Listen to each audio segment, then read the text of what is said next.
मीना जी, आप अपना म्यूट कर लीजिए।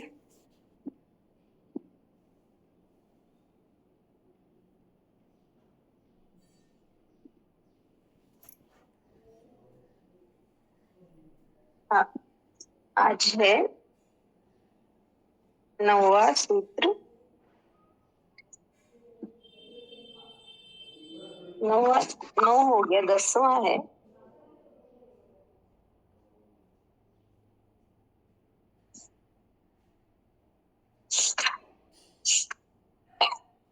आज कह रहे हैं, श्लोक है, हिंदी में पढ़ती हूँ।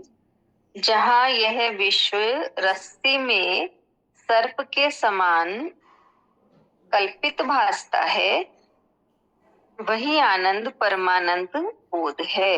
अतः तू सुख पूर्वक विचर। इसमें बता रहे हैं कि जहाँ यह विश्व रस्सी में सर्प के समान कल्पित भासता है, वही आनंद परमानंद बोध है। अतः तू सुख पूर्वक विचर। इसकी व्याख्या है आगे।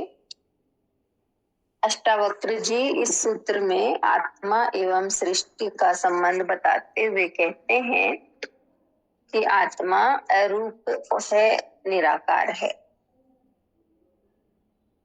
उसी निराकार का साकार रूप यह सृष्टि है।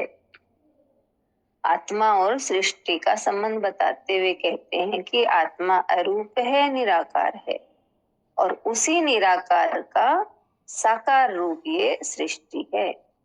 आकार बनते हैं, बिगड़ते हैं, किंतु मूल तत्व वही रहता है। स्वर्ण से विभिन्न आभूषण बनते हैं, वह उन्हें गलाकर पुनः विभिन्न आभूषण बनाए जाते हैं, किंतु मूल तत्व स्वर्ण वही रहता है।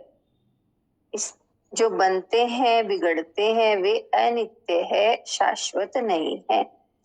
शाश्वत वही चैतन्य आत्म तत्व है।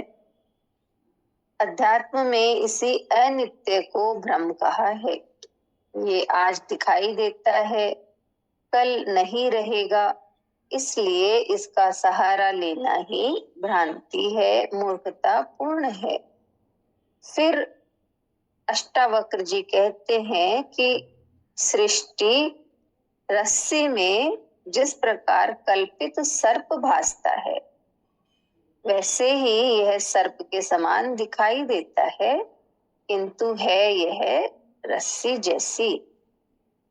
यानी दूर से हम देखें तो वो रस्सी हमें साफ नजर आती है, और समीप जाकर देखें तो रस्सी नजर आती है।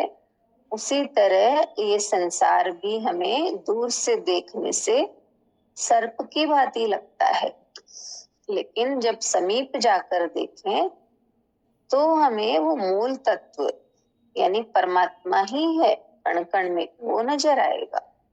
अभी हमारे भीतर में दृष्टि दोष है, ज्ञान नहीं है, इसलिए ये संसार हमें सत्य लगता है, लेकिन वास्तव में ये तो उस परमात्मा की सत्ता पर टिका हुआ है। तो इस तरह ये क्लियर हो गया। अष्टावक्र जी कहते हैं कि सृष्टि रस्सी में जिस प्रकार कल्पित सर्प भासता है, वैसे ही यह सर्प के समान दिखाई देता है, किंतु है यह रस्सी जैसी। केवल तुम्हारी मनोदृष्टि से ही यह सर्प के समान दिखाई दे रही है। जैसी है उसका ज्ञान तुम्हें नहीं है। मनुष्य के मन के जैसे भाव होते हैं, यह संसार उसे वैसा ही दिखाई देता है, किंतु संसार उससे भिन्न होता है। मन में भूत का भय रहने पर जंगल में क्या, घर में ही भूत दिखाई देगा। स्वप्न में भी भूत आकर छाती पर बैठ जाएगा। किसी को चांदनी प्यारी लगती है तो विरही को वह आग जैसी ज्ञात होती है। सुखी आदमी को अपना घर अच्छा लगता है तो दुखी को वही खाने को दौड़ता है। किसी को रस्सी सांप दिखाई देती है तो तुलसीदास जी को सांप भी रस्सी दिखाई दिया। किसी के लिए यह संसार फूलों की बगिया है तो किसी के लिए ये कांटों का वन है, जिसमें उलझ उलझ कर लोग मर रहे हैं। कुछ कहते हैं ईश्वर ने सृष्टि बनाई, यह बहुत सुंदर है। पर्वत, नदी, झरने, मैदान, वन, समुद्र, बादल, इंद्रधनुष, सूर्य, चांद बड़े सुंदर हैं। तो कुछ को इसमें दुख ही दुख दिखाई दिया। यह सब मनुष्य की दृष्टि है, जिसके उसके देखने का ढंग है, उसकी जैसी मानसिक स्थिति होती है वैसी ही सृष्टि दिखाई देती है। यह दोष सृष्टि का नहीं, देखने वाले की दृष्टि का है।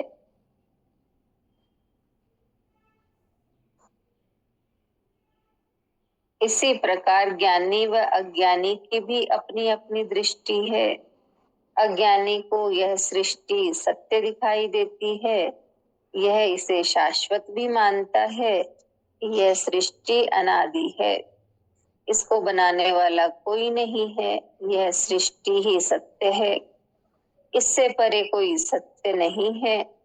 जो प्रत्यक्ष है, दिखाई दे रही है, वह असत्य या मिथ्या कैसे कही जा सकती है। परमात्मा जो दिखाई नहीं देता वह असत्य या मिथ्या हो सकता है, किंतु सृष्टि कभी मिथ्या नहीं हो सकती। यह नित्य है, शाश्वत है, सत्य है। तो ये अज्ञानी की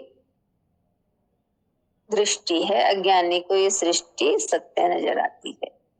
बुद्ध ने इस सत्य एवं मिथ्या का अच्छा विवेचन किया है कि यह सृष्टि भ्रांति नहीं है, मिथ्या भी नहीं है, सत्य भी है, किंतु शाश्वत नहीं है।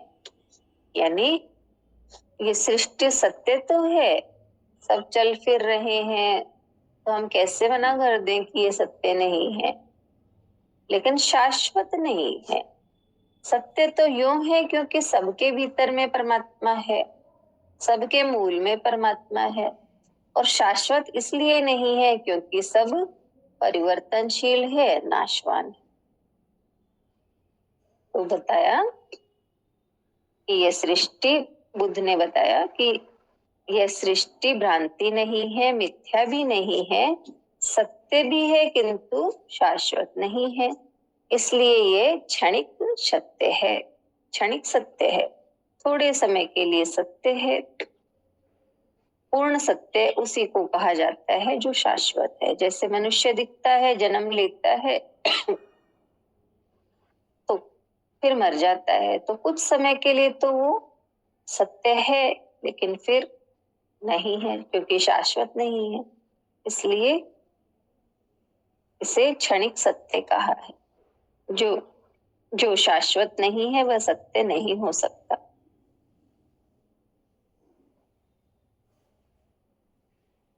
अष्टावक्र की दृष्टि अनूठी है, वे इन सब विवादों से ऊपर मर्म की बात कह रहे हैं।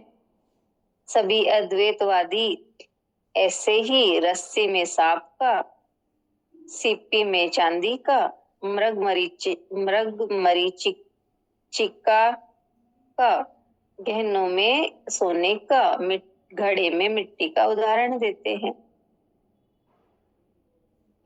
अष्टावक्र भी कहते हैं कि ये विश्व रस्सी में सर्प की भांति कल्पित भासता है। इसका अर्थ ये नहीं है कि संसार नहीं है, यह संसार कल्पना मात्र है, या संसार कल्पना मात्र है, बल्कि इसका अर्थ है संसार तो है, सृष्टि है, ये वन, पर्वत, नदियां, झरने सभी हैं, ये जीव, जंतु, वनस्पति आदि सभी हैं, किंतु इससे सुख की आशा करना मृग मरीचिका के समान है, जो कभी मिल नहीं सकता।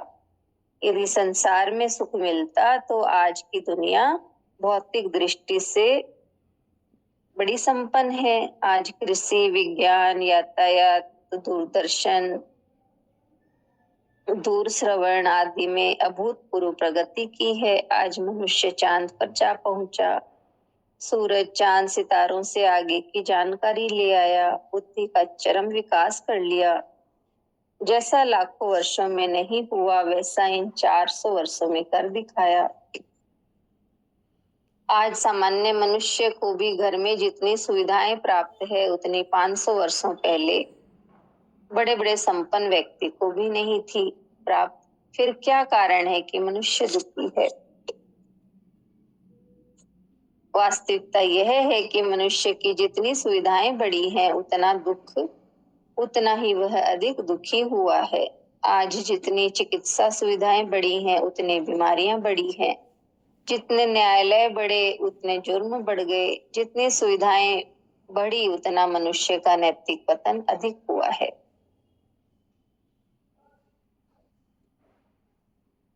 मैं और पढ़ू क्या?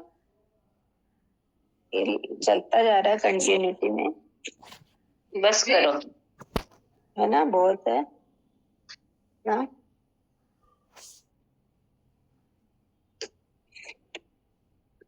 हाँ,